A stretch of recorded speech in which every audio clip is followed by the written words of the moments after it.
one podcast was not going to win or lose the election, but Rogan's audience was young and male. I wanted to reach those guys who might not otherwise hear from me. Okay, okay, I'm gonna be honest, like, I don't think it would have been a good idea for her to go on Rogan's podcast. What? A second ago, they were like laying into Kamala for being too stupid to try to go on Rogan, following a clip of Kamala talking about how she tried to go on Rogan. And now they're doing a switch up where it's like, I'm gonna be honest, I don't think she should have gone on. Like, what? Kamala Harris, as Anna read to you, said, I wanted to reach those guys who might not otherwise hear from me. So then my question is, so why didn't you? Harris's team asked Rogan if the interview could take place on October 25th when Harris would be in Texas for a rally. Rogan's team stated that, like, I'm sorry, can we just pause? He does this diatribe and then without pause, on a like less than a second after he's done ranting, continues reading a story specifically about how Kamala's team were making an effort to talk to Rogan. Harris's team asked Rogan if the interview could take place on October. What? Kamala Harris has a new book titled 107 Days, and in it, she addresses the now infamous interview that never was with Joe Rogan. And apparently, she was very excited to do the interview. She really was. So why didn't it happen? Well, let's start with what Harris said happened, and then we'll give you Rogan's side of the story. So Harris writes that she and Rogan had initially agreed that he would interview her in Detroit, which I don't believe. Rogan is not a journalist and he doesn't travel around the country to interview politicians. He does a podcast, his guests come to where he is, and he does a 2.5 hour to 3 hour long podcast with his guests. He traveled to a secure location to do a podcast with Edward Snowden, just to be clear. So he has made exceptions before, and it's kind of difficult to understand what, like, if you can justify traveling to a different location to do a podcast with Snowden, it seems like interviewing a presidential candidate would be a really good reason, arguably better reason than interviewing Snowden, but okay. Yes. I've literally never seen him travel. Maybe he has and I didn't see it, but it would be exceedingly rare if it's ever happened. Exactly. He did one time, I think. It was one time, but you know, Snowden, Kamala, I mean, I feel like, yeah. Exactly. So, but then, according to her, he changed his mind and asked her to record in Texas.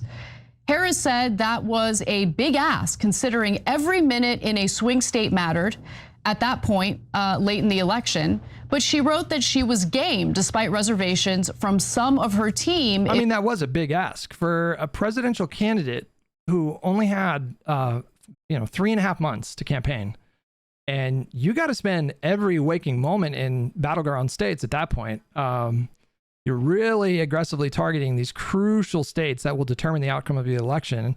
And, you know, you're asking Kamala Harris to take, I don't know, 3 or 4 hours, maybe 5 hours, 6 hours, depending on her travel arrangements. You're asking her to take like a quarter of an entire day to go do a podcast with Rogan. Now, you could argue with the kind of exposure that would have gotten, that it would have been worth it, and I agree, and apparently she did too, because apparently she was willing to actually do that. And then I haven't read the book yet, but the excerpt from the book was basically that, they felt like Rogan had to give her the runaround, and they had agreed to a particular day, and then they backed out and said, no, he's taking a personal day. And then it turned out that on that personal day, he was recording a podcast with Donald Trump. So if they could wedge it in. Okay, can I pause there for a second? Because I want to explain how stupid that is. Okay, so assume it's true, right? So wait, what are they about to say? Like, what was stupid? In the excerpt that they just read from, they said that she agreed to do it. Like, what is he saying? What is he about to say, bro? You're going to go do some rando thing in a swing state that's not going to get any media coverage because you're just doing a cheerleading thing. I mean, literally everything she did was getting media coverage at that point.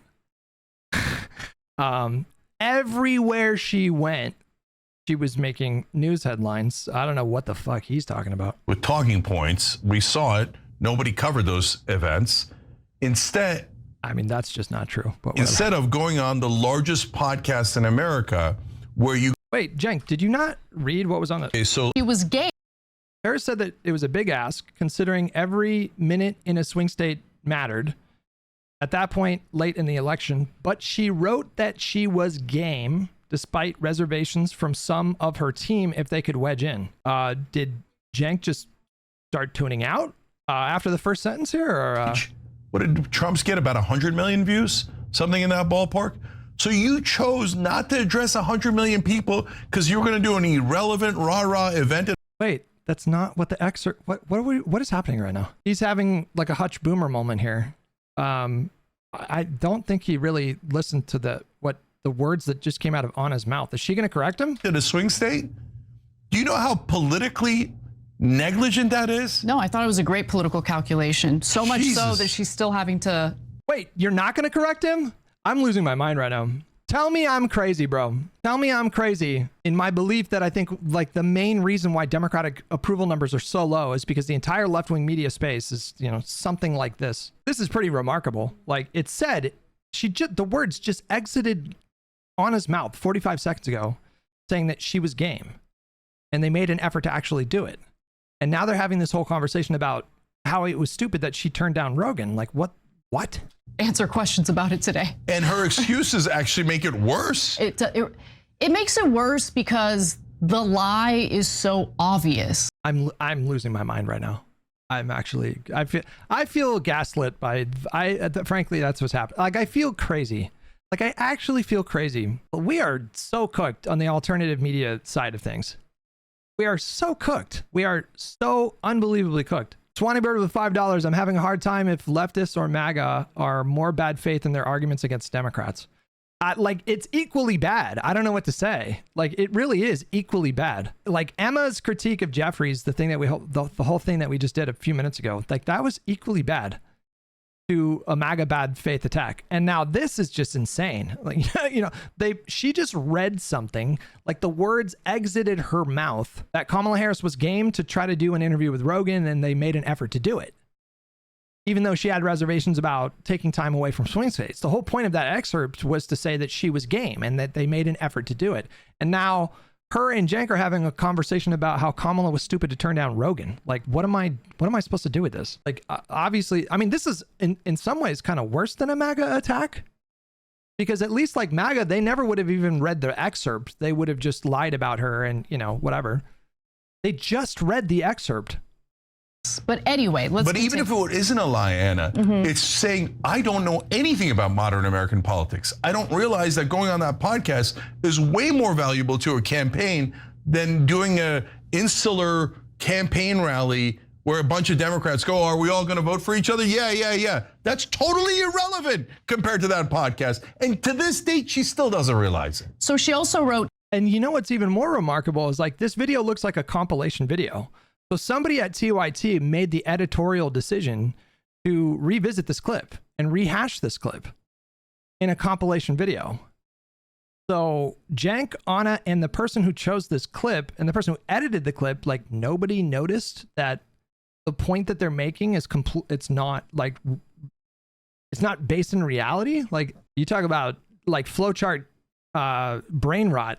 This is a perfect example of like how that manifests in real time. Nobody on the TYT team noticed that their whole line of critique here is just completely brain broken. Doesn't make any sense. Even though most of my team thought doing the interview at all was a gamble, and to be sure it was a gamble, and others bluntly argued it was a bad idea, I really wanted to do it. Okay. All right. Are they gonna? All right. So now, doesn't this whole thing negate what they just said 2 seconds ago? I really do feel like I'm losing my mind. Are they going to acknowledge this? Like she's saying she really wanted to do it. They made an effort, I wanted to reach those guys. Like, are they just going to go back to their reality breaking commentary? One podcast was not going to win or lose the election, but Rogan's audience was young and male. I wanted to reach those guys who might not otherwise hear from me. Okay. Okay, I'm going to be honest. Like, I don't think it would have been a good idea for her to go on Rogan's podcast. What? I'm going to Minecraft myself. I'm just going to drive my Tesla into the ocean in a Minecraft world. Okay. Now they're just doing a quick switch up. A second ago, they were like laying into Kamala for being too stupid to try to go on Rogan, following a clip of Kamala talking about how she tried to go on Rogan. And now they read another clip of Kamala saying that, explaining why she wanted to go on Rogan, even though it would have been risky for her to take time away from battleground states. And now they're doing a switch up where it's like, I'm going to be honest, I don't think she should have gone on. I'm like, what? Now, once it became a public issue, you really have no choice. Like, you got to do it. But it should never have gotten to that point to begin with. And the reason why I say that is because while I don't believe this was always the case with Kamala Harris, I've seen her career earlier where she was totally fine. But at some point during the Biden administration, she forgot how to speak publicly. She forgot how to think for herself, how to make arguments for herself, how to explain what her actual sincere political positions happen to be. You cannot hide your ignorance or your incompetence. Oh, I don't know. I don't know, man. I mean, like, I don't even necessarily disagree with the idea that Kamala had authenticity problems. And I don't even disagree that when you look at some of Kamala's older videos, bro, she is very sharp. Like, Kamala is a very intelligent woman. And she's very sharp, and she did quite well in long form settings.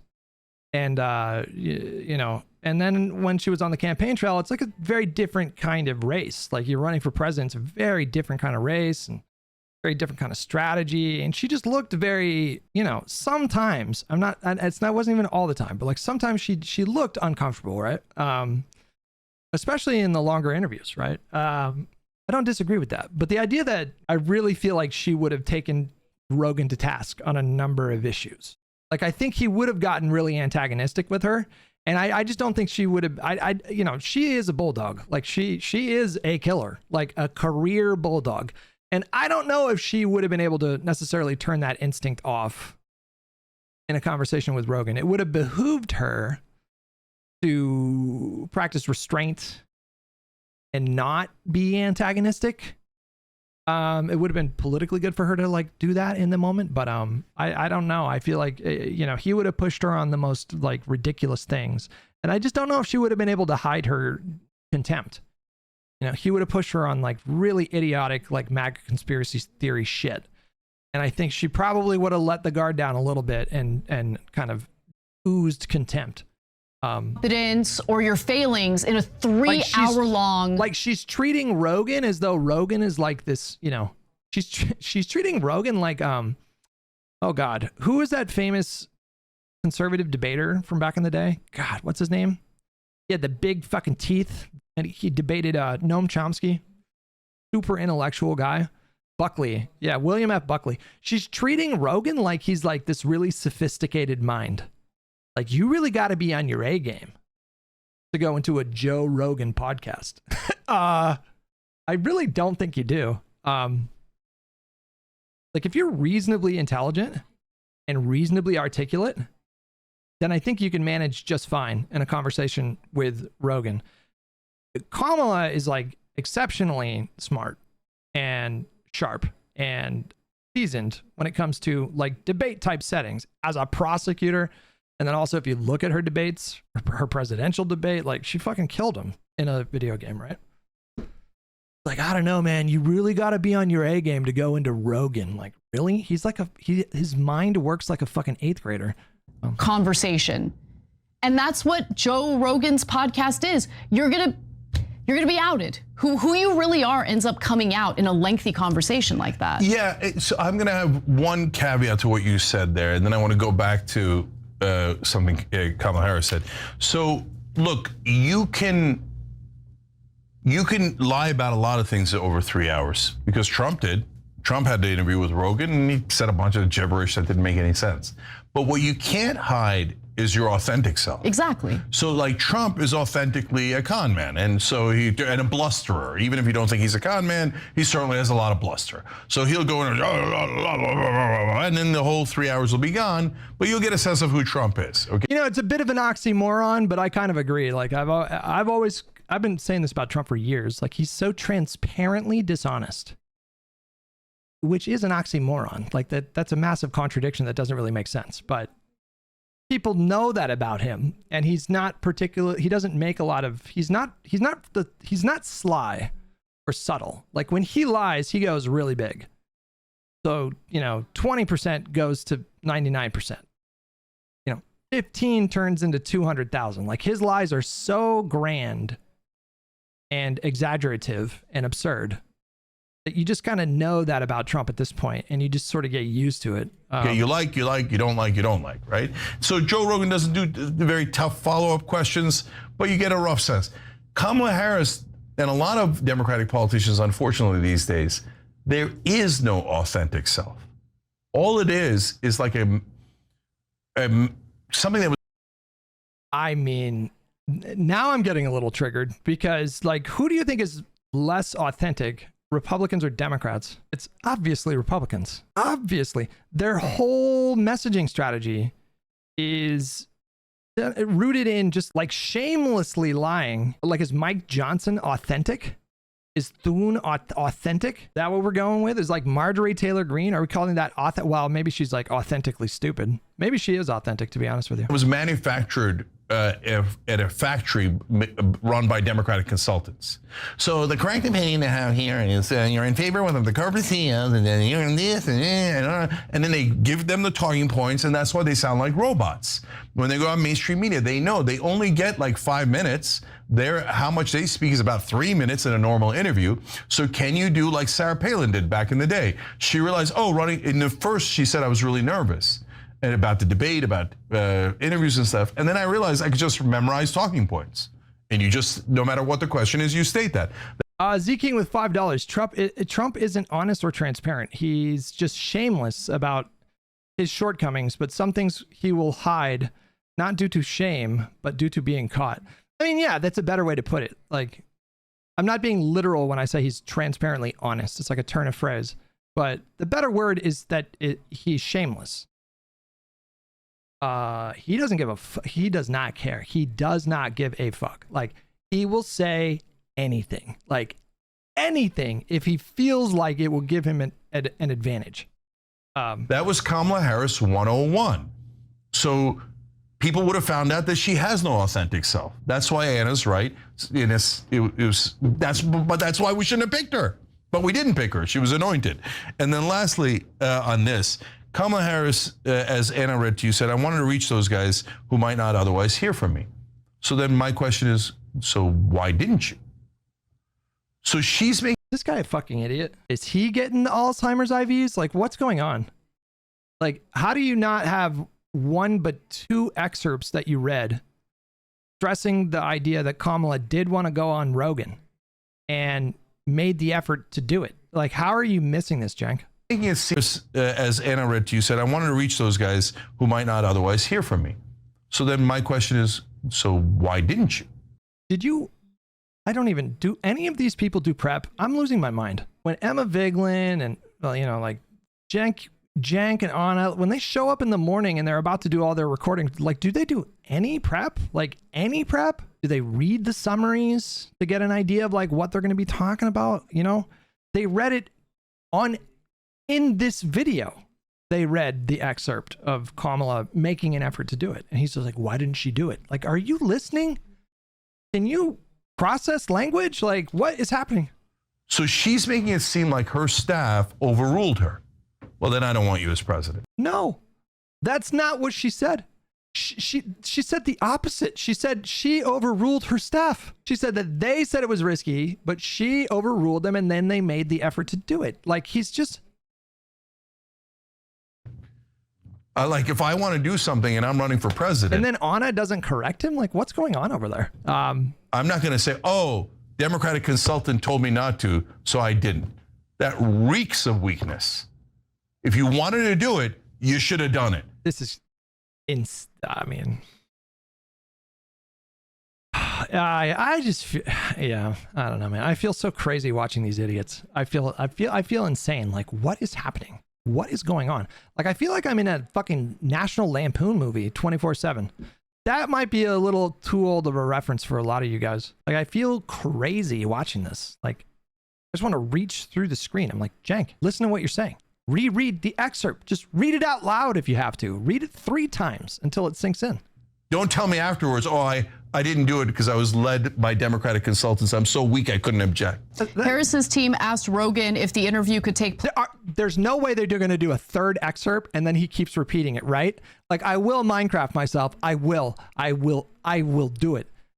If they read a third excerpt and Cenk still doesn't like hear what she's saying, there's place on October. There's no way. Don't right? tell me afterwards, oh, I didn't do it because I was led by Democratic consultants. I'm so weak I couldn't object. Harris's team asked Rogan if the interview could take place on October 25th when Harris would be in Texas for a rally.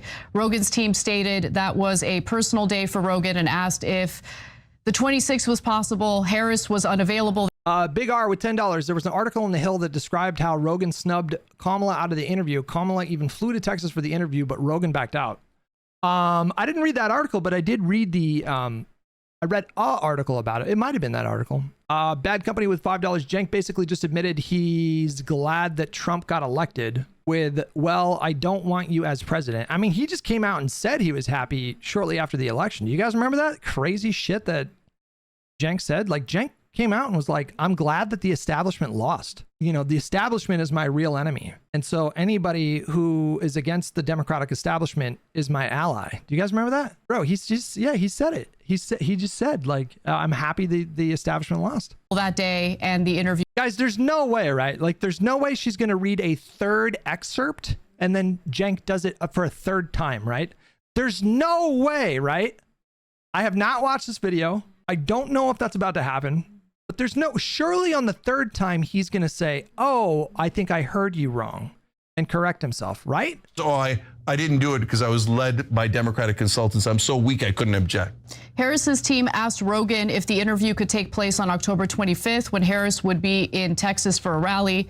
Rogan's team stated that. Like, I'm sorry, can we just pause? Like, he does this diatribe and then without pause, Anna, like less than a second after he's done ranting, Anna continues reading a story specifically about how Kamala's team were making an effort to talk to Rogan. Can we just pause on how absurd that is? Consultants, I'm so weak I couldn't object. Harris's team asked Rogan if the interview could take place on October. What? Like, I am becoming the Joker, you know, give me some makeup. I just don't even. Like, this is crazy. For 25th, when Harris would be in Texas for a rally. Rogan's team stated that was a personal day for Rogan and asked if the 26th was possible. Harris was unavailable that day and the interview never happened. Harris also stated that on Rogan's personal day, October 25th, he interviewed Donald Trump. So there's Harris's side of the story, and I don't believe her excuse at all. So what did Rogan? Oh my God. Hold on. I wanted to go to Cenk. I want to see what Cenk does with this information that he is just not absorbing. Like, she's saying words and constructing sentences and conveying ideas, and Cenk is just not, like, he is not processing what he's hearing for some reason. And then, you know, obviously she, I think maybe she picked up on that. And so she just simply says, you know, I just don't believe her, right? Like, maybe that's what they're going with. Like, I just don't believe her. I don't believe she made an effort. And so they just construct this alternative reality. And then that's the thing that they use to criticize her from, I guess. Rogan have to say about this? Well, let's turn to him because he addressed the situation actually a few times now. And he says that here's what he said on February of this year. First of all, to me, it's kind of astounding to think that Rogan is a better source than Kamala Harris. Like, to me, that's a bit astounding. Like, Rogan? Joe Rogan? Hold on. One of the things they said that weren't true was that we lied about the day that Trump was coming on. No, we just didn't tell you that Trump was coming on. He was already booked a long time ago. This is how it worked. Trump was really easy to book, like super easy. We offered one day. He said yes. That was it. They never committed to doing the show. So all this talk, there was nothing that said that the reason why they did the Beyonce thing, the Beyonce event in Houston, was so they could be in Texas to do my show. They never agreed to do the show. They also said that they sent someone down here to the studio to do a walkthrough of the set. That's not true. Even after Trump went on, they offered for me to come to DC and do a show with Kamala. But even then, it was the same deal. It was only like 45 minutes to an hour.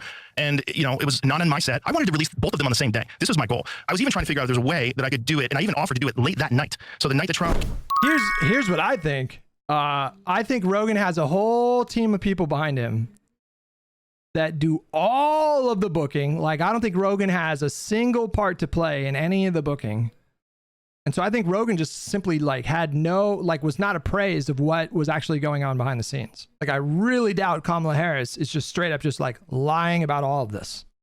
I really doubt that. And Rogan himself has demonstrated to be so unreliable when it comes to information. Came on. I'm like, what if we do her like when she's done in Texas? If she came here, but no one ever committed to doing it. I believe him. I do. I believe him. I don't think that her argument really makes much sense. Rogan wasn't even finished with Harris. What didn't make sense about her argument? Excuse me? What? Is she going to explain this? Yet, here's more. Her argument doesn't make sense. What are you talking about? Like what didn't make sense about the argument? I believe him. I do. I believe him. I don't think that her argument really makes much sense. Rogan wasn't even finished. Oh God, did I ignore your super chat? Swanee Bird with $2. Hutch Kamala Harris interview when? Ooh, I don't know. I don't want that scrutiny. Are you kidding me? Do you have any idea how paranoid I am? I blocked and unblocked Kamala Harris because she followed me on Twitter for some reason. I think I gassed her up. There was like some clip of her in a subcommittee hearing when she was in the Senate that went viral. And I think I quote retweeted and gassed her up and she started following me on Twitter. And then when she started making a run for it in 2020, I was like, nope, I am not going to be a news story. Like I am not going to be like a Fox News story. You know, they run a story about how Kamala Harris follows me on Twitter and then start pulling out some of my insane tweets. Also, people started tagging her with me. Like there's some, you know, photos of me on the internet that are just like very old. And look, I went through a phase shortly after leaving Machinima where I would send semi-nude public tweets to APL Fisher. It felt right at the time. I don't know why I did it. It just felt compelled to do it. And people would like find these old photos of me and then tag her. And I'm like, oh my God, this is so fucking embarrassing. But that's a true story. I did that shit. I blocked her on Twitter. I think I did it on stream. I blocked her on Twitter and then unblocked her because that makes the person unfollow you. I'm like, I am not going to be a political liability for the potential like leader of the free world. No way. I'm not doing it. Finished with Harris yet. Here's more.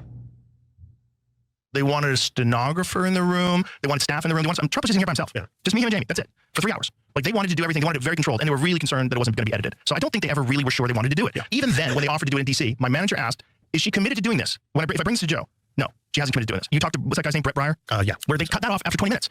When they did that, that's when I was like, look, it's got to be in the studio. It's got to be in the studio. It's got to be real. It's got to be a real conversation. I had entertained a couple of times going there, but I was like, 45 minutes is just not enough. You know, you and I have been talking an hour and a half already. Yeah. It's just it's not enough time. You need more time. You need more time to find out what makes someone tick. And that's probably what she was afraid of. Probably what they were afraid of. Maybe not her. I think they should have been. I think we would have had a good old time. No, is that Rick Rubin? Oh, who the fuck is that? How long was the conversation with Trump, with Rogan? Damn, was he really on there for 3 hours? Bro, that's crazy. I never even listened to the full thing. Kash Patel went on Joe Rogan while he was the head of the FBI. Are you kidding me?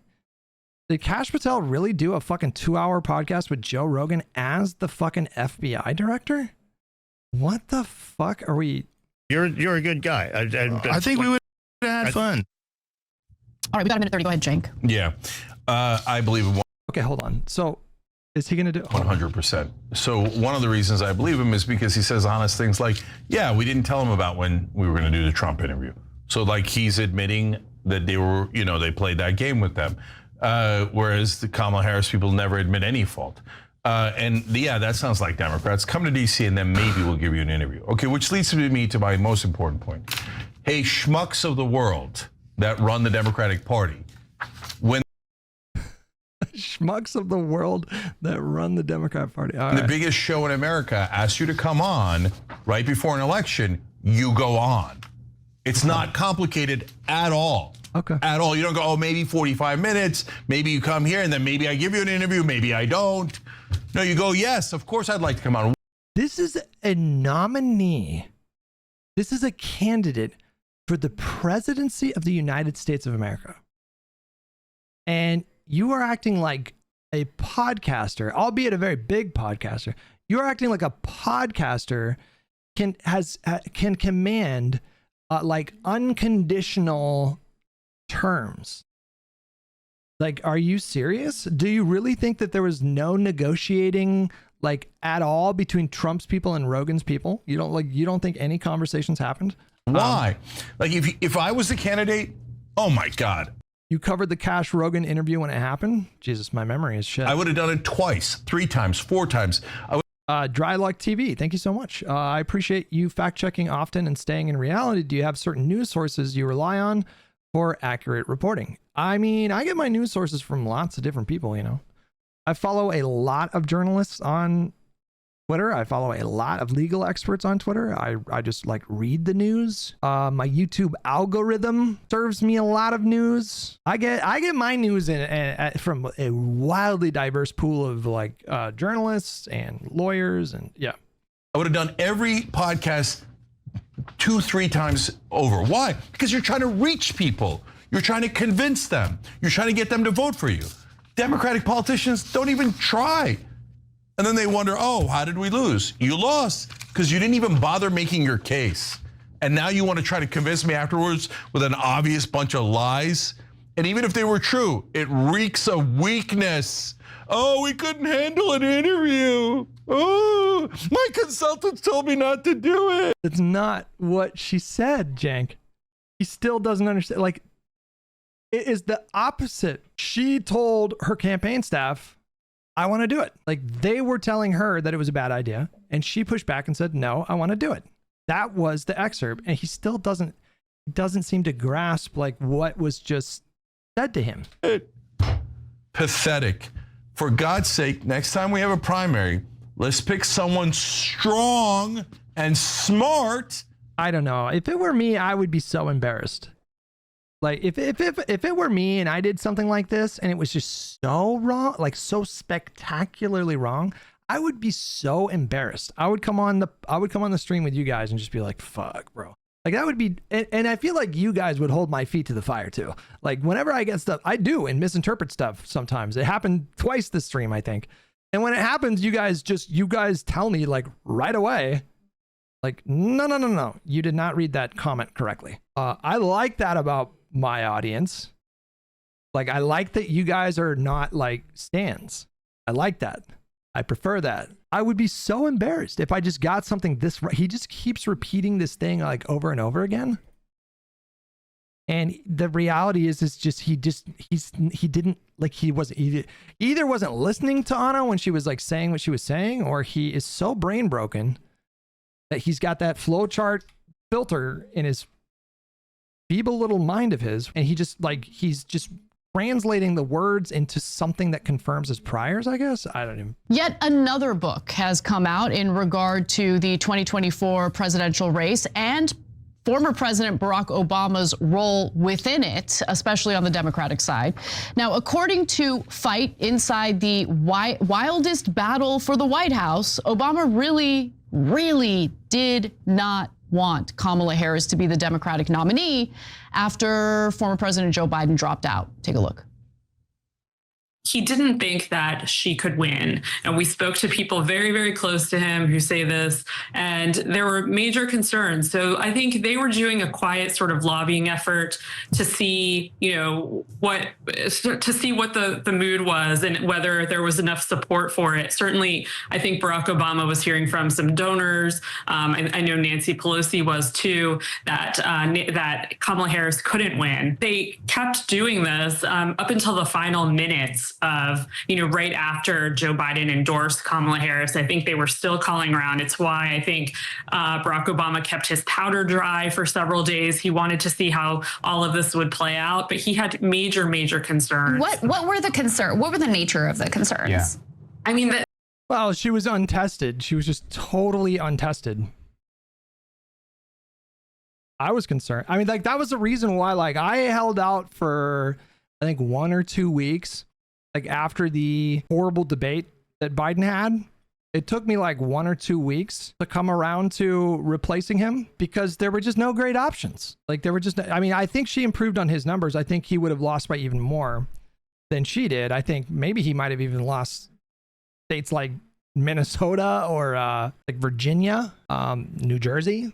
You know, like I think he would have lost. I think Biden's electoral map would have been brutal, but she was untested, and like, you know, it was just such a risky thing what they did. And like after they did it, it felt like definitely the right thing to do, because, you know, she had this groundswell of support. They had 2 back-to-back days of record-breaking donations, like donation levels, and so the vibes like shifted pretty quickly. In the early days, it just felt like very, very correct in the moment. But leading up to it, it's like I mean, I understand like why people had concerns. I mean, it was, you know, I understand why Obama had concerns. He was just totally untested in that way. Her numbers were not particularly good. I mean, what does it even mean for a vice president to have negative approval ratings? It kind of doesn't matter. And she was inheriting a lot of Biden's baggage. And so how much of that was about her and how much of it was about the economy and Biden? But yeah, you know, made sense.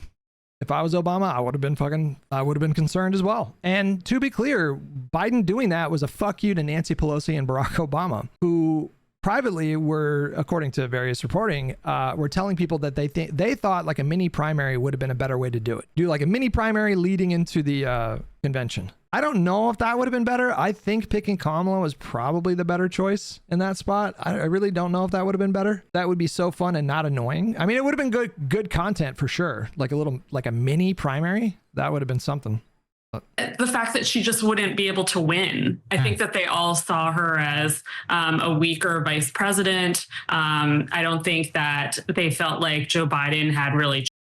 I saw Kamala on Maddow's show recently, and she isn't a good speaker. She interrupts herself, disqualifies her statements too often, or qualifies her statements too often, and just undermines her points. But a black woman didn't stand a chance anyways. I don't agree with that at all.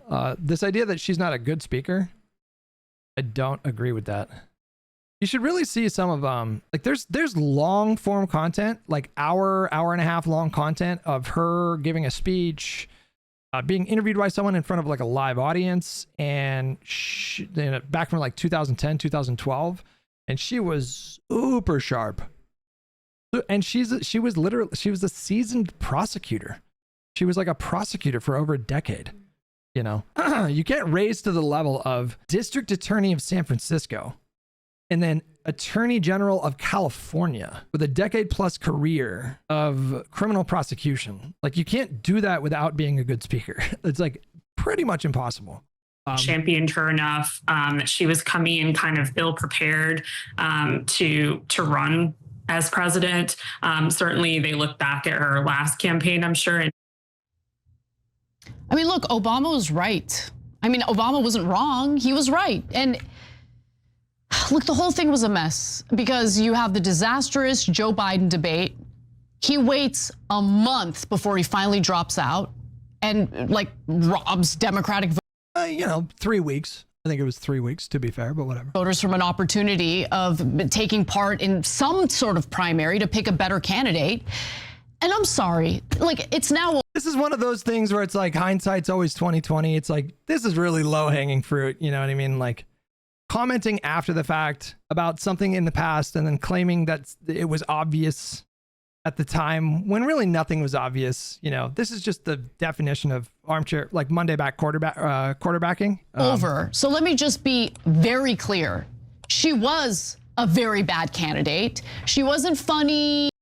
I mean, she was politically undefeated until she lost the primary in 2020 and then ultimately became the VP. But before that, she literally never lost a single race that she was in. So this idea that she wasn't a good, maybe she like presidential candidate, you could qualify, but yeah. She wasn't interesting. I didn't buy into brat summer, whatever the F people were trying to sell us.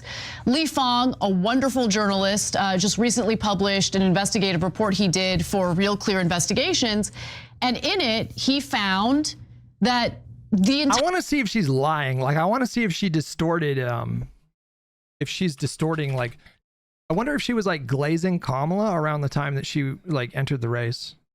Nope. She was definitely talking shit about Kamala back then. Entire, like, all the hype around Kamala was bought and paid for by. It was Israel-Palestine stuff. Yeah. Democratic billionaires. Okay. All of these like public figures and influencers, They didn't give a damn about Kamala Harris. Who knows if they actually voted for her or even support her, but they were paid to go out there and pretend like she was awesome, like she's the best candidate. To my knowledge, there's never been any evidence that like she paid celebrities to come speak at her like campaign rallies. They tried to manufacture, support for Kamala. No, there was genuine support in the beginning. I don't know if a lot of that was like, I suspect that a lot of that support was a feeling of relief, like relief that Biden dropped out, because a lot of Democratic voters were already kind of iffy on Biden. And then after the debate, it was like pretty clear, I think, to most like Democratic voters, like it just really, he just made us nervous. He just made me nervous. I was just very nervous about the election. And I just didn't feel confident in him, like especially after that debate. After the debate, I was just like, I don't love this. I don't know if I love replacing him, but I really don't love this. And when she took over, I think there was a collective sense of like, yes, this feels like, because most people understood he had to go at that point. And so like, how much of that initial excitement for her was about her, and how much of it was about like a feeling of renewed optimism or renewed possibility? Like, oh, we're back in this thing. I think that's what it felt like. We're definitely back in this thing. And so she had a ton of organic support that was not manufactured. And to her credit, I mean, and this is a skill that every politician has to learn. Like, she was pretty fantastic in those campaign rally speeches. Like, put her in front of a fucking teleprompter. She did good. Like, those rallies were great. She struggled in interviews, in long form interviews. First of all, it was just a lot of pressure, like a lot of pressure. So I would have been nervous as fuck. But second of all, she didn't have a lot of time to define herself. She just really, and she knew that too. She knew that she was disadvantaged. She would say in her speeches, like, we're behind in this race. And I think she recognized. In their internal polls, for sure, indicated serious problems in states like Pennsylvania. Kamala's campaign was great. I was skeptical of her candidacy at first, but she changed my mind and made me think she could win. Boy, was I wrong. I mean, there was a groundswell of support for her, especially in that first month. And then it started to get a little dodgy. Kamala Harris. Yeah. And honestly, anyone paying attention and anyone who knows how politics works in America could see through it. I was able to see through it. But here's the other thing.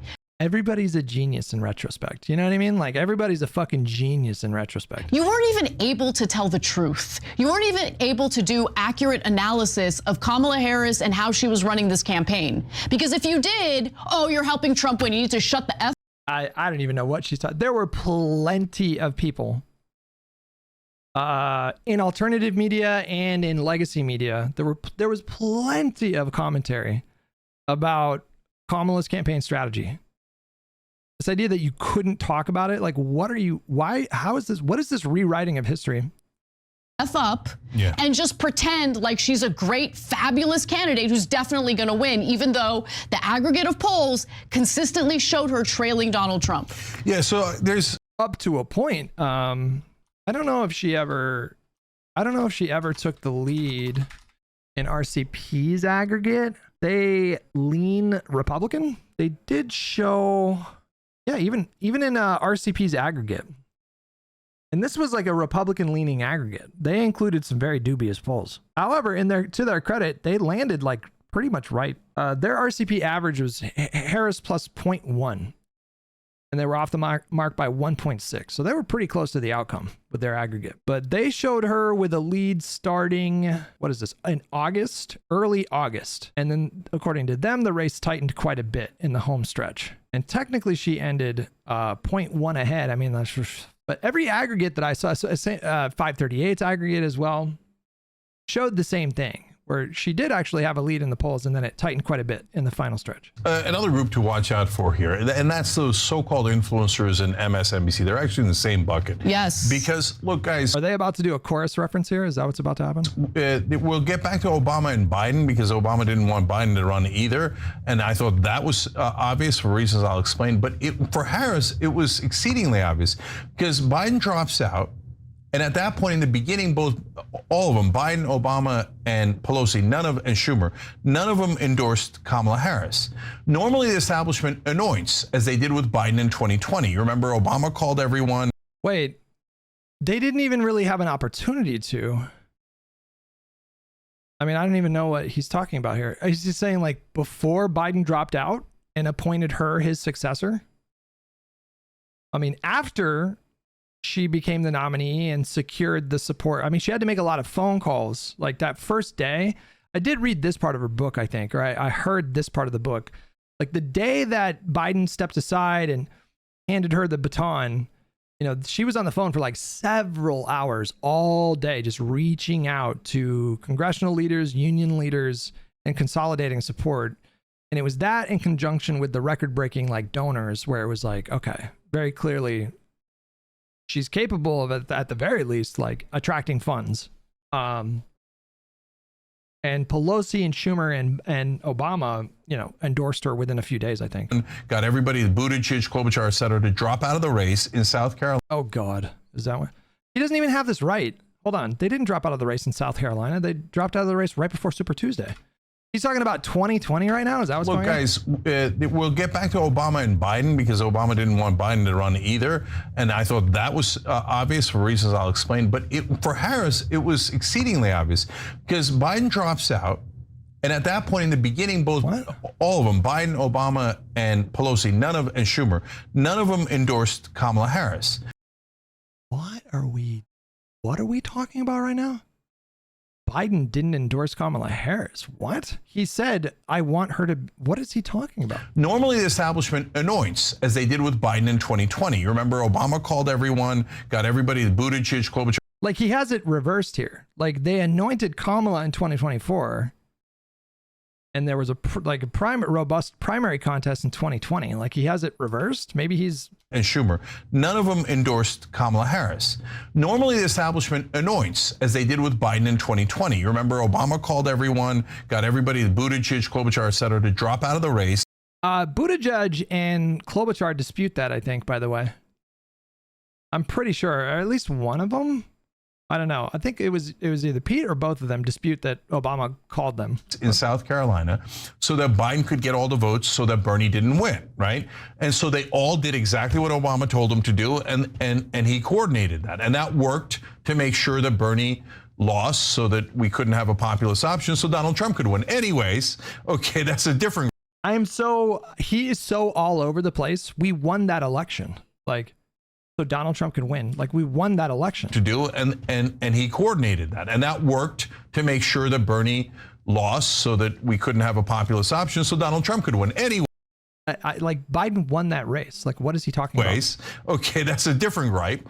So now when Biden drops out, no one endorses Harris. That's obvious that they're not anointing.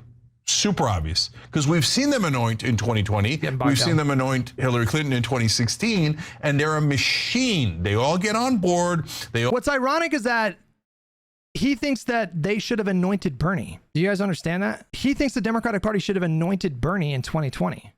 Like he thinks that Klobuchar and Pete and I guess Warren and Bloomberg all should have stayed in the race when it was obvious that they didn't have a path to victory, and thus like hand Bernie the primary contests on a silver platter.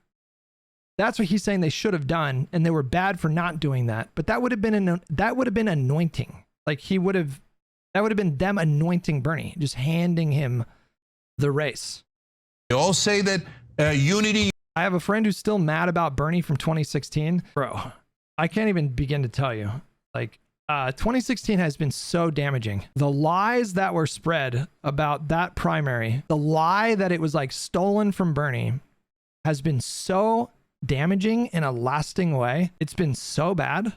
Unity, anyone who doesn't listen is a heretic and should be driven from the party, etc. In this case, the fact that, so Biden then screws them over. Half an hour later, he puts out a statement going, oh yeah, I think it should be Kamala. Biden didn't want Kamala at all. Biden thought Kamala was a disastrous candidate. He did that to screw over the Democrats. What is this based off of? I don't even understand. Like, what is this based on? Is it based on any reporting, or is he just like He's just winging it here? Or? Like Obama and Pelosi would push them out because he's such an egomaniac. Yeah. He's a nasty, mean, terrible narcissist, Yeah. right?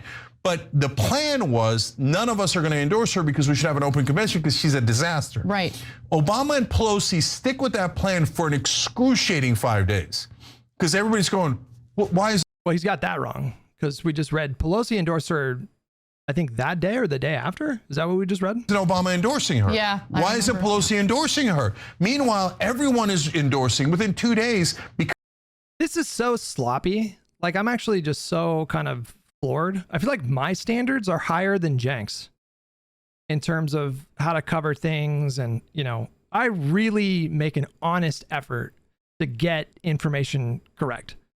Like, I know that about myself. I know that I'm pretty good about that.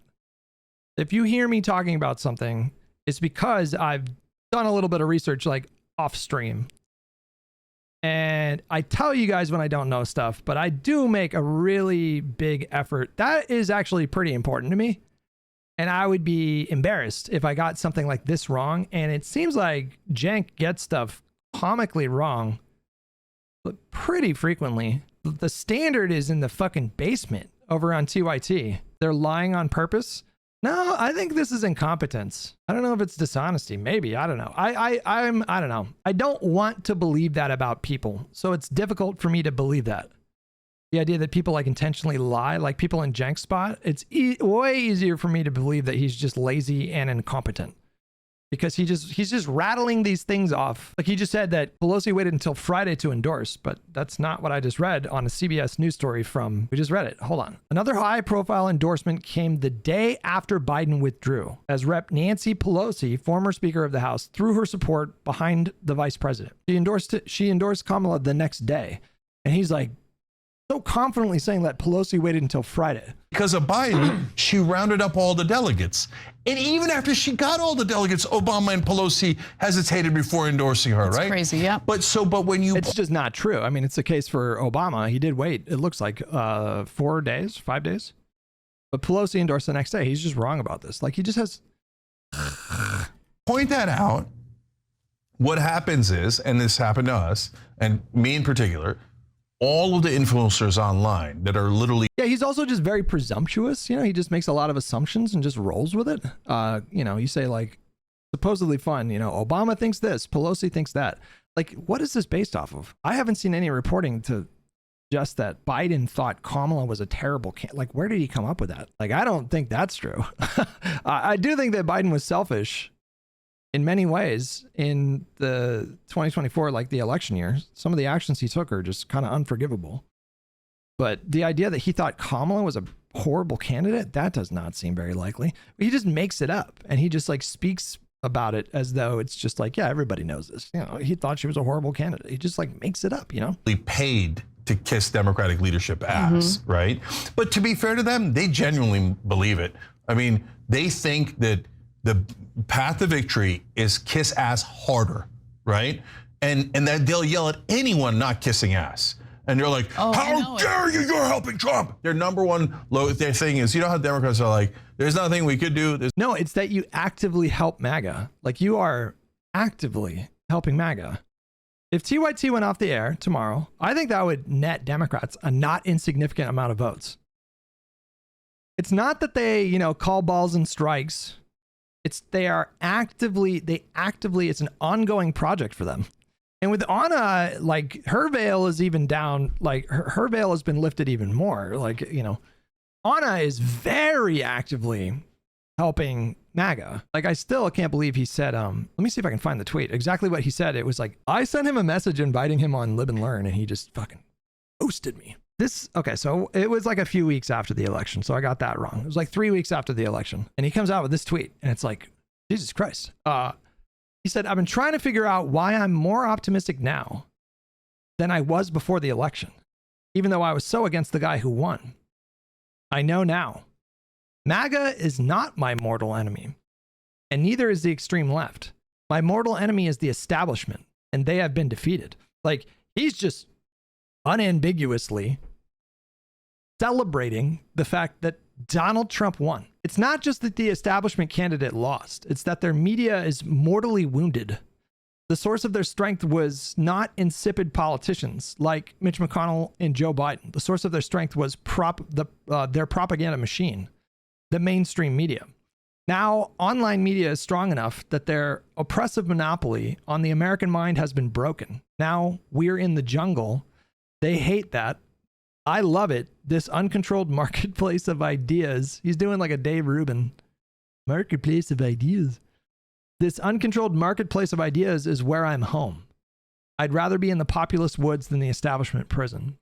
Like, yeah, he's just like celebrating Donald Trump winning, which is a really remarkable, like post hoc kind of judgment about like the outcome of the race. He's like, they get so mad at us for criticizing Democrats. They say you're helping Trump. It's like, bro, I have you in 4K celebrating the fact that Trump won. Like, you're not even shy about it. You're like proudly celebrating that he won. That's the craziest tweet he's ever posted, and he's got some bangers. Their song is, you're helping Trump, you're helping Trump, you're helping Trump, no matter what you say. Yeah, you're like, a secret right-winger, you're helping Trump. Yeah. This is amazing. Oh, this is from April. So this was kind of like before Anna did her like literal why I left the left blog post, you know? So this clip like really aged like milk. Voting for There's nothing we could do. Their song is, you're helping Trump, you're helping Trump, you're helping Trump, no matter what you say. Yeah, you're like, a secret right-winger, you're helping Trump, you're voting for Trump. No, right. I can see the Democrats for what they are. What they're doing. And it doesn't matter from day one, the minute Biden gets into office, if you criticize Biden at all or any Democratic leader, you're helping Trump, you're helping Trump, you're helping Trump. So that's their propaganda. They don't even know it. They're so in their own bubble.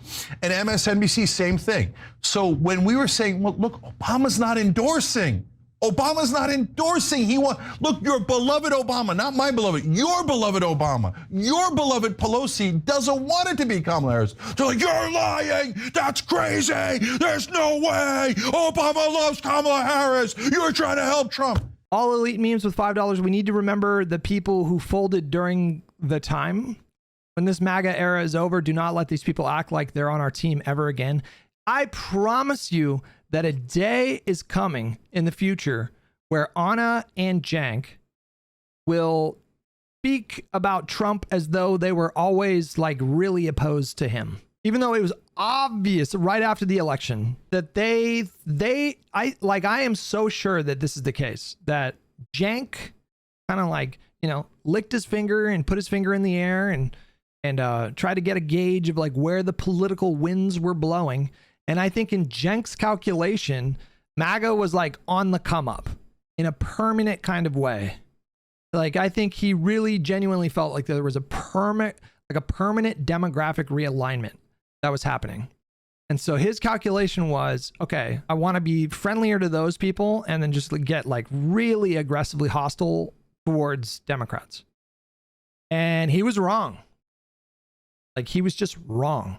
Because we're not even a year into the presidency, and all of those like gains that Trump made have been erased. And once again, he's an unpopular president and still declining. They gambled and they were wrong. And this grift is going to run out because Donald Trump is only getting more unhinged.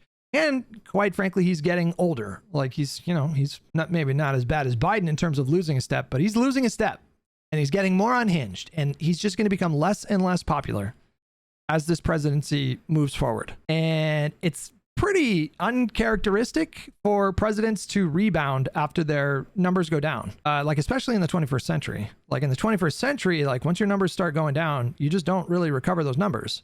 It happened with George W. Bush. Of course, he had a huge bump after September 11th. But after that initial bump that pushed him up into like the 90s, the rest of his presidency was just down. It was just a downward line, just a downward trajectory.